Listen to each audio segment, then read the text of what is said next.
Assalamualaikum warahmatullahi wabarakatuh.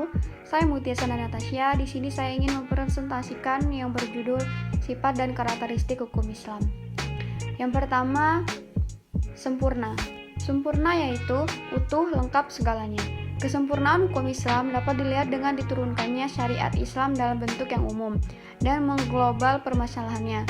Kecuali hal-hal yang bersifat langgang, nas memuat prinsip-prinsip hukum terperinci, konkret, dan teknis.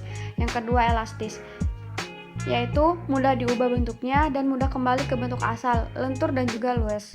Yang ketiga, universal. Universal alami, berarti umum, berlaku untuk semua orang atau untuk seluruh dunia, bersifat melingkupi seluruh dunia. Berarti hukum Islam ini tidak dibatasi oleh lautan maupun batasan suatu negara. Bukti yang menunjukkan bahwa hukum Islam itu mempunyai sifat universal atau tidak harus dikembalikan kepada Al-Quran. Universal hukum Islam ini dinyatakan oleh Al-Quran sendiri yang Quran Surat Al-Anbiya ayat 107, Al-Asaba ayat 28. Yang keempat, dinamis. Dalam Kamus Besar Bahasa Indonesia dijelaskan makna dari kata dinamis adalah penuh semangat dan tenaga, hingga cepat bergerak dan mudah menyesuaikan diri dalam keadaan dan sebagainya. Yang Islam dapat menarik manusia dengan amat cepat, dan manusia bisa menerimanya dengan kecepatan hati karena Islam menghadapkan sendi-sendi dari kedinamisan hukum Islam. Yang pertama, meniadakan kepicikan. 2. Menyedikitkan tukfas. 3. Mensyariatkan hukum dengan cara berangsur-angsur. 4. Memerhatikan kemaslahatan manusia. 5. Mewujudkan keadilan yang merata.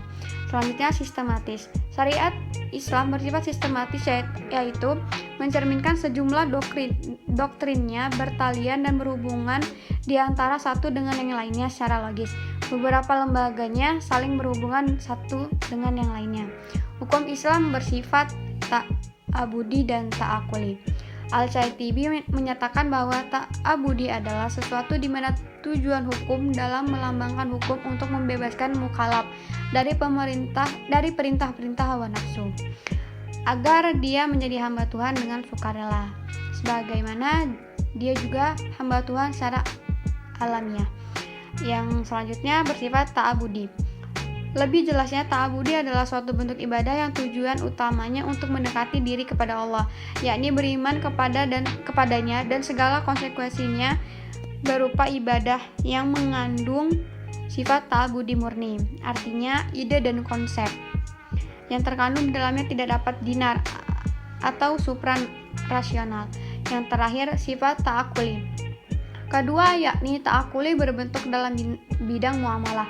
Ta'akuli ini bersifat duniawi yang maknanya dapat dipahami oleh nalar. Hanya itu yang dapat saya sampaikan. Saya akhiri. Assalamualaikum warahmatullahi wabarakatuh.